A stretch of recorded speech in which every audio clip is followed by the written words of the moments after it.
Very interestingly, NASA USA writes as follows.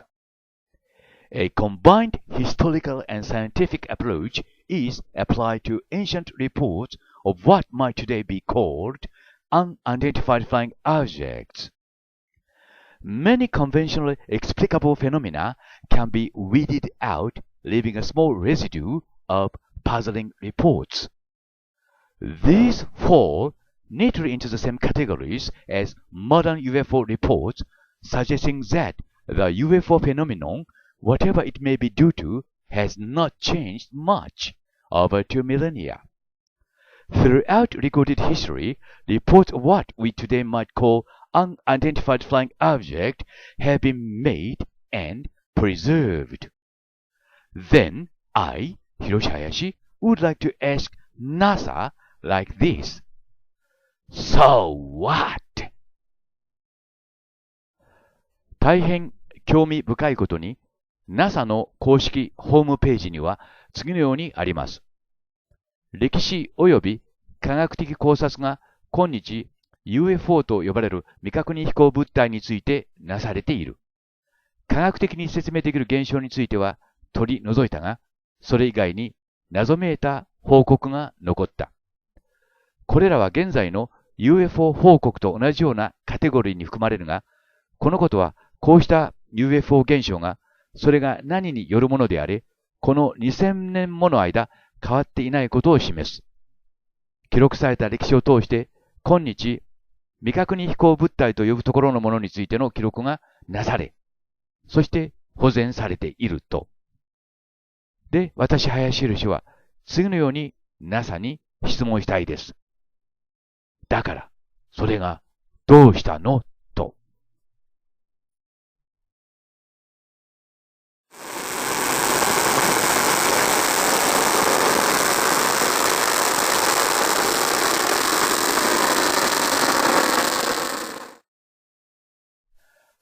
The Basilica di Santa Maria Maggiore, or Church of Santa Maria Maggiore, is a papal major basilica and the largest Catholic Marian church in Rome, Italy, from which site it receives the appellation major. At this cathedral, we can see a very mysterious painting with tens of UFOs in the sky, painted in the 15th century, they claim, by an Italian artist, Mazzolino da Panicale, who painted such a mysterious painting in the 15th century.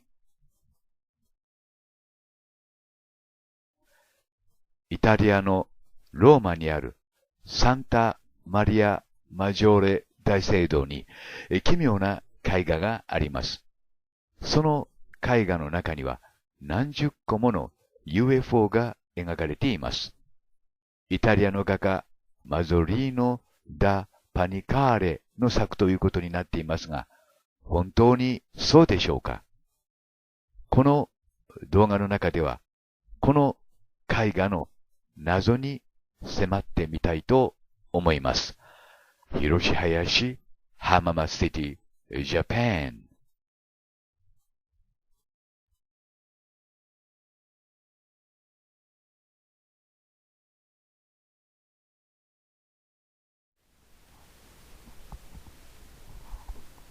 According to the ancient tradition, during the night between 4th and 5th August in 352 AD, the wealthy Roman patrician Giovanni had a vision in his sleep of the Virgin Mary, who asked him to build a basilica dedicated to her where he would have found miraculous snow the following day. On that morning, Giovanni went and spoke to Pope Liberio, who admitted to have had the same vision. The snow was actually discovered on the nearby hill, and the basilica, which is now called Santa Maria Maggiore, was built on that place. 352年8月4日と5日にかけて、ジョバーニという貴族が夢の中でビジョンを見ます。そしてその夢の中に聖母マリアが現れ、ジョバーニに教会堂を聖母マリアに捧げるようにと告げます。そしてその場所で、その翌日、聖母マリアはジョバーニに雪の奇跡を見るだろうと告げたと言われています。で、ジョバーニはレベリオ法王に告げると、法王も同じビジョンを見たことを認めたというのです。そしてその場所で実際雪が降ったと言われ、繰り返します。その場所で実際雪が降ったと言われ、その場所に後にサンタマリア・デラ・ニーベと呼ばれる教会堂が建てられました。現在サンタマリア大聖堂と呼ばれている聖堂がそれです。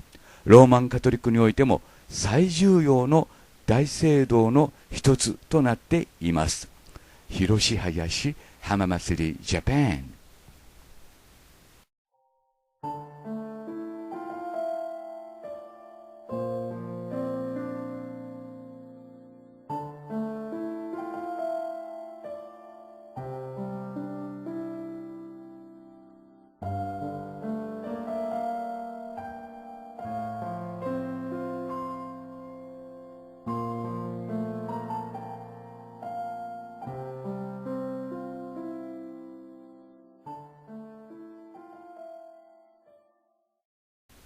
352年8月に起きた雪の奇跡事件は本当に雪だったのかということになります。で、もう一枚の絵が残っています。右の絵がその絵です。同じく、サンタマリア・マジョーレ大聖堂に残っている絵ですけども、この中に雪らしきものが表現されています。赤枠で囲ってみました。拡大してみます。このような形で8月という真夏にですね、このような雪が降ったというのですが、これは本当に雪なのかということなんですけども、同じくサンタマリア・マジョーレ大聖堂に残る絵の中にはですね、明らかに UFO と思われる物体が描かれています。この物体に注意してください。これは誰が見ても UFO です。今さら検証するまでもありません。で、この UFO とエンジェルヘアということになるわけですけども、 UFO が現れるとですね、このエンジェルヘアも現れるということはよく知られています。ファティマの踊る太陽事件の時もそのエンジェルヘアが現れたと言われています。で、エンジェルヘアといえば同じくイタリア・フロレンスで現れたエンジェルヘア事件があります。まずその動画をご覧になってください。私、林博はエンジェルヘアが雪に間違えられたのではないかと考えています。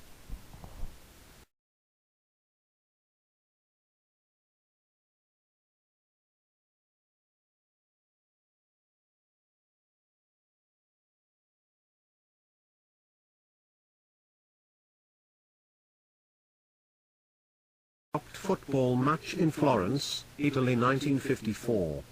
60 years ago a football match ground to a halt when unidentified flying objects were spotted above a stadium in Florence. Did aliens come to Earth? If not, what were they? 60年前の1954年の10月27日のことでした。イタリアのフロレンスの上空に UFO が現れ、サッカーの試合が中断されるという事件が起きました。エイリアンが地球へやってきたというのでしょうか。もしそうでないというのなら、彼らは一体何だったというのでしょうか。Hiroshi Hayashi浜祭りジャパン。It was the 27th of October 1954, a typically crisp autumn day in Tuscany. The mighty Fiorentina club was playing against its local rival Pistoiese. 10,000 fans were watching in the concrete bowl of the Stadio Artemi Franchi. But just after half-time the stadium fell eerily silent, then a roar went up from the crowd. The spectators were no longer watching the match, but were looking up at the sky, fingers pointing. The players stopped playing. The ball rolled to a standstill. One of the footballers on the pitch was Ardico Magnini. He was something of a legend at the club and had played for Italy at the 1954 World Cup. I remember everything from A to Z, he says. It was something that looked like an egg that was moving slowly. Everyone was looking up and also there was some glitter coming down from the sky, silver glitter. We were astonished, we had never seen anything like it before. We were absolutely shocked.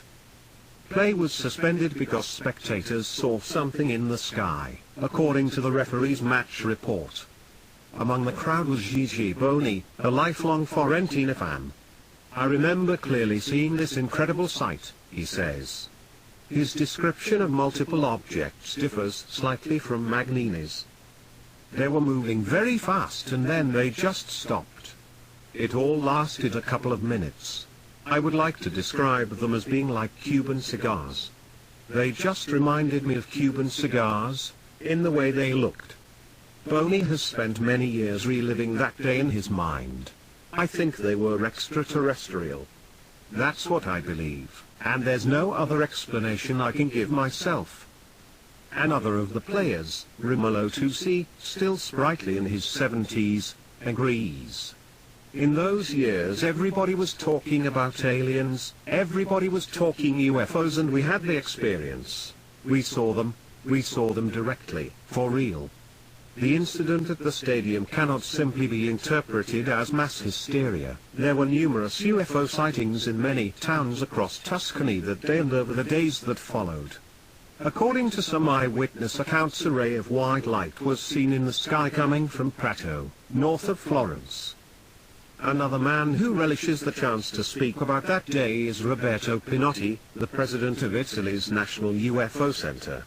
He has written many books about UFOs, and his home in the center of Florence is stuffed full of alien memorabilia, posters of old Italian B-movies, framed newspaper articles and black and white photographs of blurry flying saucers. The players and the public were stunned seeing these objects above the stadium, Pinotti says. At the time the newspapers spoke of aliens from Mars.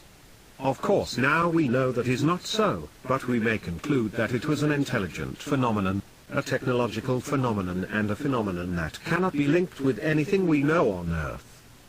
He's also intrigued by the material that fell from the sky, what Magnini describes as silver glitter.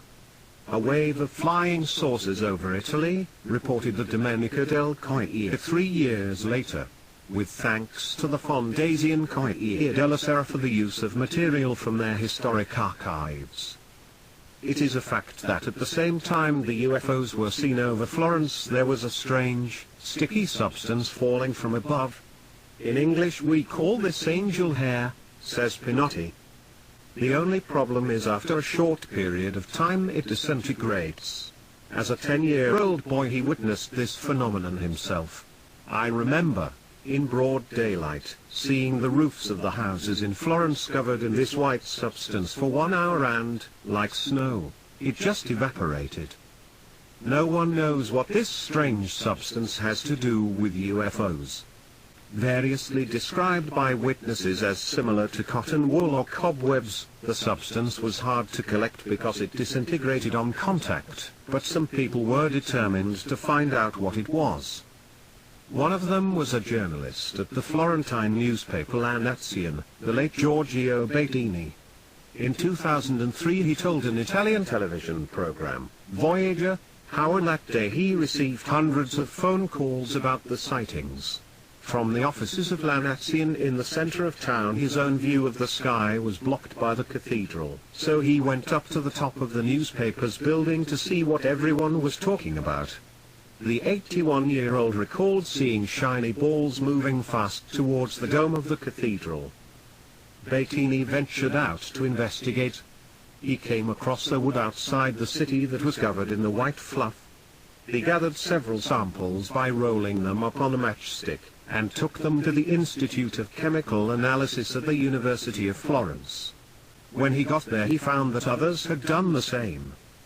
The lab, led by respected scientist Professor Giovanni Canarai, subjected the material to spectrographic analysis and concluded that it contained the elements boron, silicon, calcium and magnesium, and that it was not radioactive. Unfortunately, this did not provide any conclusive answers, and the material was destroyed in the process. Could it have come from a UFO? It's an absolutely silly idea. Science totally rejects this idea, says U.S. Air Force pilot turned astronomer James McGaha. From the Grasslands Observatory in southeastern Arizona, he has spent more than 40,000 hours staring at the night sky. Not to mention the additional hours he's spent in the cockpit of U.S. fighter jets. You know, the whole UFO phenomenon is nothing but myth, magic and superstition, wrapped up in this idea that somehow aliens are coming here either to save us or destroy us, he says. In McGaha's view, the whole spectacle, angel hair and all, was nothing more than migrating spiders. When I looked at this case originally, I thought perhaps it was a fireball, a very bright meteor breaking up in the atmosphere. They can be cigar-shaped with pieces breaking off. But it became fairly apparent that this was actually caused by young spiders spinning webs, very, very thin webs. The spiders use these webs as sails and they link together and you get a big glob of this stuff in the sky, and the spiders ride on this to move between locations. They just fly on the wind, and these things have been recorded at 14,000 feet above the ground. So, when the sunlight glistens off this, you get all kinds of visual effects. As some of this stuff breaks off and falls to the ground, this all seems magical, of course, says McGaha. But I'm fairly confident that's what happened that day. This theory is backed up by the fact that September and October are the months when spiders in the northern hemisphere migrate, and spectacular spider migrations still make headlines today. But it hasn't convinced everyone. Of course, I know about the migrating spiders hypothesis. It's pure nonsense. It's an old story and also a stupid story, says Pinotti. He disputes the spider theory because of the chemical analysis of the angel hair samples. Spider silk is a protein, an organic compound containing nitrogen, calcium, hydrogen and oxygen, not the elements reportedly found in the samples Bettini and others brought to the university. 60 years on, the chances of determining the cause of the incident are slim. I wouldn't trust any reports of an old and strange event like this unless I'd seen the data, says science writer Philip Ball. He agrees that the elements said to have been observed in the angel hair don't seem to tally with the spider theory.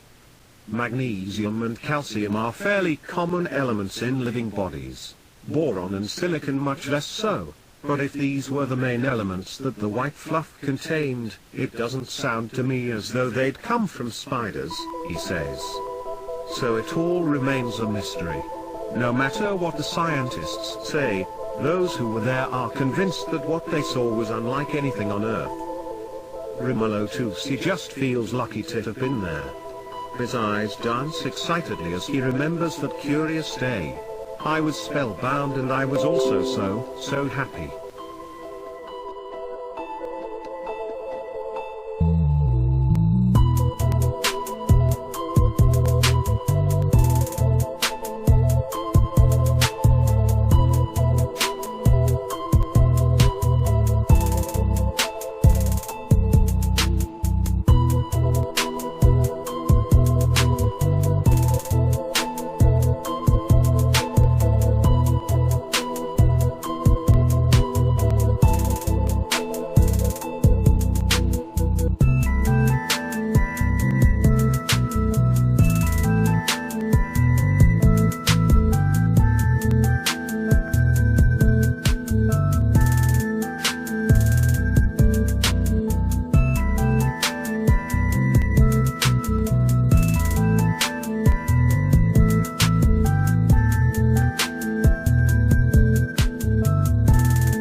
UFO 現象に伴ってエンゼルヘアが現れるという報告はローマ時代の昔からあります。そして聖母マリアがですね、人間の前に現れていわゆる人間を指導するという事件は過去においてもたびたびありました。最もよく知られている事件がですね、グアダルーペ事件というのがあります。そのグアダルーペ事件の時はですね、サンディエゴの前に聖母マリアが現れてですね、やはり同じように聖堂を作るようにという指示を与えています。つまり今ご覧いただいているのは、これは現在の、雪の奇跡事件を再現した祭りということになりますが、雪ではなくて実は UFO 現象に伴うエンゼルヘアであると解釈すると、その謎も解けるということになります。はっきり言えば352年の8月という夏の日に起きた雪の奇跡事件なるものは、言うなれば聖母マリアの手品の一つであったということになるのではないでしょうか。Bye for now.